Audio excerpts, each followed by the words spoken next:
I, Sarah, have finally achieved my dream of opening a cafe. My husband, Jason, also quit his job at the restaurant where he used to work to join me in running the cafe. After all, it was our shared dream to manage a cafe together. Although we don't have children yet, this cafe, which we created through numerous trials and errors, from financing to location and interior design, is like our own child to us. We're incredibly excited about the grand opening day, which feels like showcasing our child. One day, as we excitedly buzzed around preparing for the opening, a visitor arrived. The visitor came to our living quarters on the second floor of the shop. It was Jason's mother, my mother-in-law. She's a laid-back person and has been very accepting of our venture into business. She's so calm and kind that I often think I'd like to be like her when my child gets married and brings a spouse home. It's still a few days early for a celebration of the opening. Despite this thought, when we greeted her, my mother-in-law arrived with a surprisingly large amount of luggage.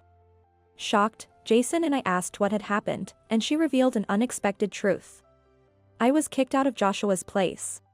As she explained, my mother-in-law had been evicted from the apartment where she lived with my brother-in-law, Joshua, and had nowhere else to turn but to our home. I knew you two were busy, but well. She seemed apologetic. Her nonchalance made the situation even more difficult for me. But both Jason and I were more upset with my brother-in-law than with my mother-in-law. Jason immediately made a phone call. Joshua, Mom's here alone saying she was kicked out. What's going on? While my brother-in-law Joshua sounded sorry, he was firm in his response. It's absolutely impossible to live together at our place. My wife and I are too busy preparing for a new venture. And we don't have time to care for Mom, who's becoming forgetful. Could you take care of her for a while? We'll come to get her once things settle down here. It was convenient for him to say so, but those words were hard to trust. Originally, my brother-in-law, the eldest son, had reluctantly taken in our mother-in-law. My sister-in-law isn't very good at taking care either, and together with my brother-in-law, they must have kicked out my mother-in-law and are now doing as they please. So, I thought about it. A way to ensure that my kind mother-in-law doesn't feel lonely or mistreated. It's fine if that's what Joshua says. Let's have her live with us. It seemed the only way. Since my father-in-law had passed away and there were only 2 brothers, there was no one else to take care of her. Though it felt burdensome, my mother-in-law is family to me as well. I couldn't not take care of her, and more than anything, I couldn't leave my kind and beloved mother-in-law. If Sarah is okay with it, then I want to do it too. Jason was positive about it. After all, it was Jason who was more of a mama's boy, so perhaps having his mother nearby was better for him too. Well, thank you. Jason, Sarah. I need to think of something to thank you with. My mother-in-law seemed somewhat aware and unaware of the situation at the same time. She only gave a nonchalant response. Maybe I could cook every day? Oh, but you two are running a food business, so there's no need for me to cook, right? Helping family is natural, I think. But since she offered to thank us, Jason and I thought maybe she could help out at the store occasionally.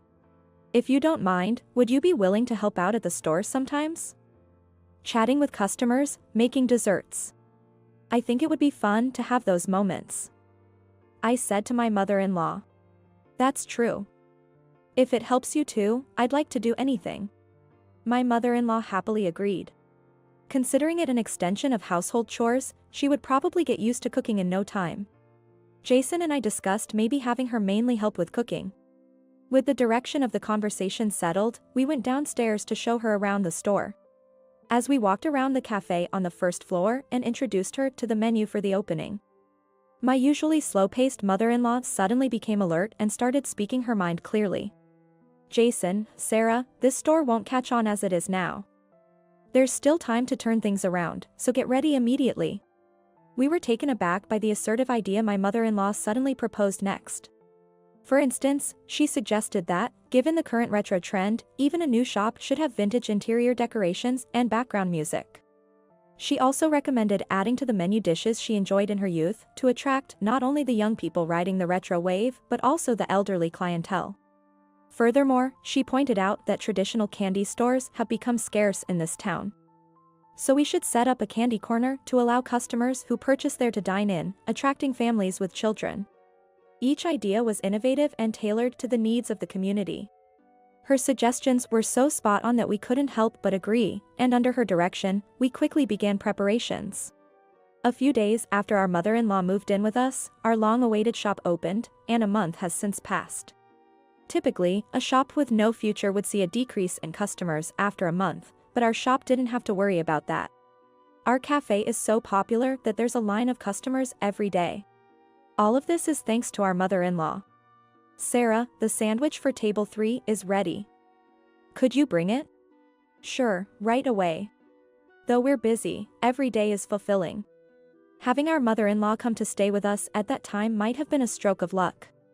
However, into those busy yet enjoyable days, unwelcome visitors arrived one day. It was my brother-in-law and his wife.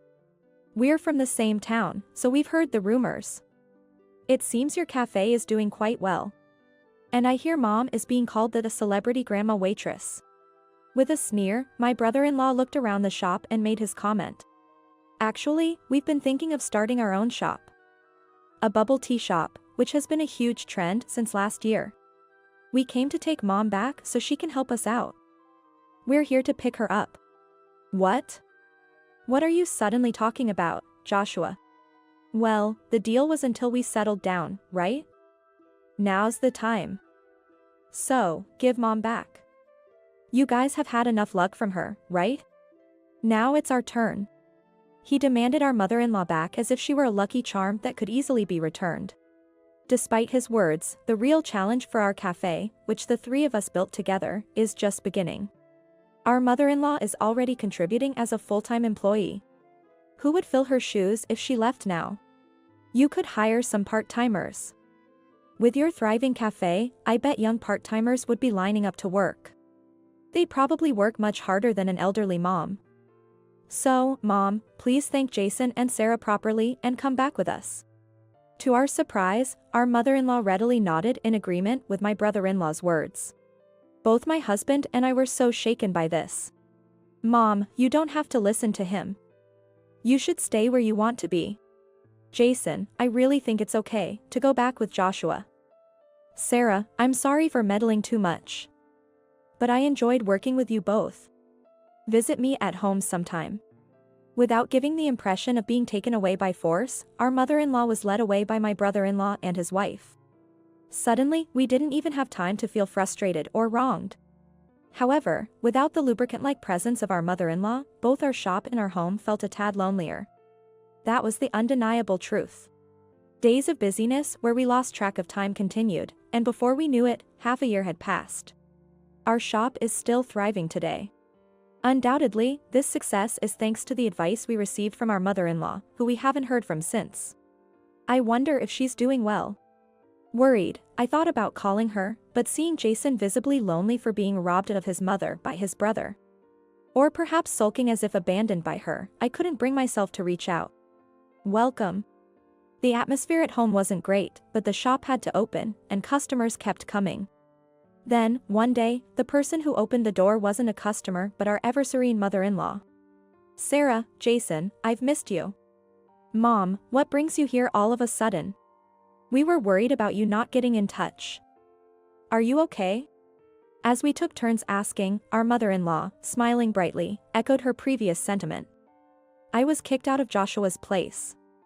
I was helping out with their shop as they asked, but it seems their business went downhill. They said I was in the way, so I left. I was hoping I could work with you again. Once again, for a reason that seems unimaginable for one's own mother, our mother-in-law was driven out. Jason and I were about to devise a plan to teach my brother-in-law a lesson, but it turned out to be unnecessary. It was my brother-in-law who came to us. He looked very worn out. Why would you disappear on your own, Mom? We are having a hard time. Today, his wife, my sister-in-law, wasn't with him. It seemed she was looking after their store. Joshua, don't make it sound like it's my fault. You two were the ones talking about cutting labor costs, so I was the first to leave to help out. I understood then why my mother-in-law said she was driven out. If they wanted to cut costs, it would start with the most easily dismissible, or in this case, my mother-in-law. who arguably shouldn't need to work at her age. That was about the part-time students, not you, Mom. I never said anything about letting you go. I don't want to be in your shop anymore. I don't want to be on a sinking ship. If you were to ask me to use my savings and pension to fund the business because it's failing, that would be the end of me. Don't say that. Come back to the store and give us advice like you did for Jason and Sarah. You said it yourself, Mom. How they let even an old lady like you have a say in the business and were kind to you. We want you to have a say in our business too. It's not hard.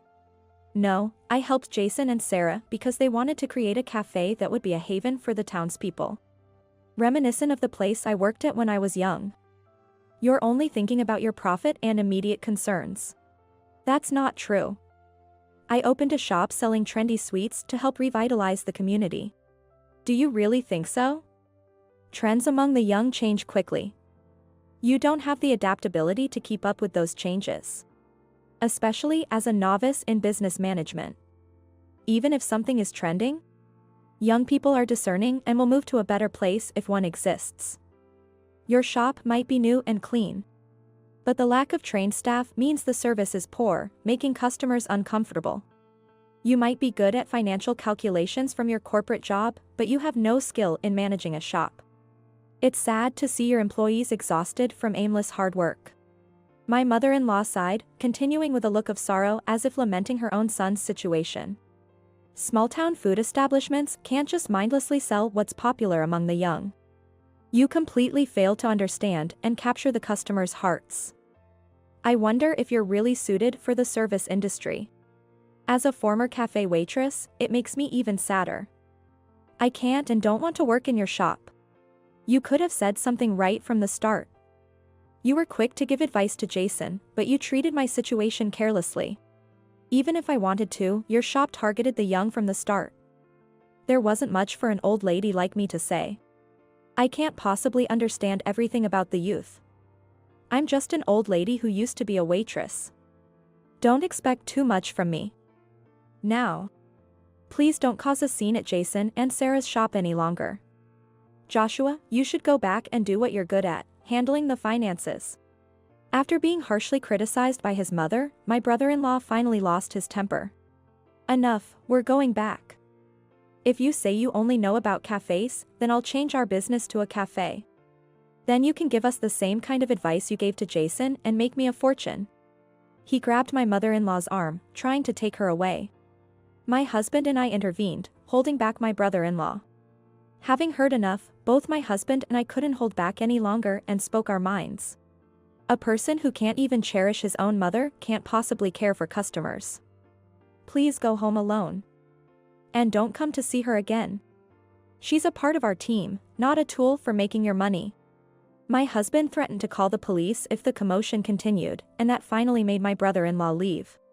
Afterward, my brother-in-law and his wife, who mistreated my mother-in-law, inevitably failed in their business and had to declare bankruptcy. Moreover, they were sued by their part-time employees for power harassment and unpaid wages, resulting in a hefty compensation payout. The couple divorced, and my brother-in-law was also demanded alimony, plunging him into even deeper debt. Having treated his own mother so poorly, my brother-in-law could no longer rely on his family. He would have to live modestly, working to slowly pay off his debts.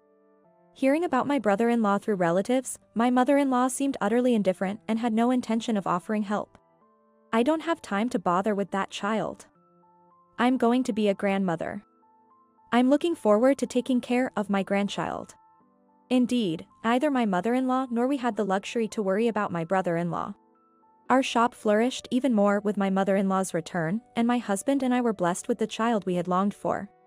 Sarah, don't stress just because it's your cafe. Work at your own pace. Everyone, including our regulars, is looking forward to seeing your child more than anything.